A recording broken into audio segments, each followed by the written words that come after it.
കേരളത്തിലെ പ്രമുഖ ദൃശ്യമാധ്യമ പ്രവർത്തകനും റിപ്പോർട്ടർ ടിവി എഡിറ്റർ ഇൻ ചീഫുമായ എം.വി. നികേഷ് കുമാർ രാഷ്ട്രീയത്തിലേക്ക് പ്രവേശിക്കുകയാണെന്ന വാർത്ത ഇന്നലെയാണ് പുറത്തു വന്നത്. 28 വർഷത്തെ മാധ്യമ പ്രവർത്തന ജീവിതത്തിന് വിരാമമിട്ട് അദ്ദേഹം റിപ്പോർട്ടർ ടിവിയിലെ എഡിറ്റോറിയൽ ചുമതലയിൽ നിന്നൊഴിഞ്ഞു. CPM അംഗമായി പൊതുരംഗത്ത് സജീവമാകുമെന്നും അദ്ദേഹം വ്യക്തമാക്കിയിരുന്നു.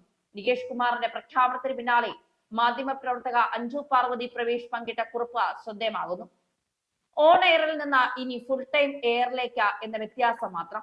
മാധ്യമ പ്രവർത്തകനായി നിന്ന് രാഷ്ട്രീയ അടിമപ്പണിയെടുത്ത എയറിൽ പോകുന്നതിനേക്കാൾ എത്രയോ നല്ലതാണ് മുഴുവൻ സമയ രാഷ്ട്രീയക്കാരനായി നിന്ന് ഫുൾ ടൈം എയറിൽ പോകുന്നത്. പാലക്കാടൻ കിണറുകൾ ജാഗ്രത എന്നാണ് അഞ്ച് സോഷ്യൽ മീഡിയയിൽ കുറിച്ചത്. CMB നേതാവും മുൻ മന്ത്രിയുമായ MV രാഘവന്റെ മകനായ നികേഷ് കുമാർ ഏഷ്യനെറ്റ് ന്യൂസിലൂടെയാണ് മാധ്യമ പ്രവർത്തന രംഗത്തേക്ക് വരുന്നത്.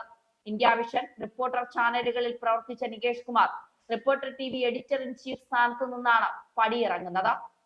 ഒരു പൗരൻ എന്ന നിലയിൽ പൊതുപ്രവർത്തനത്തിന്റെ ഭാഗമായി വിവിധ രീതിയിൽ നിലകൊള്ളാനാണ് ആഗ്രഹിക്കുന്നത്. ഇനി CPM അംഗമായി പ്രവർത്തിക്കും.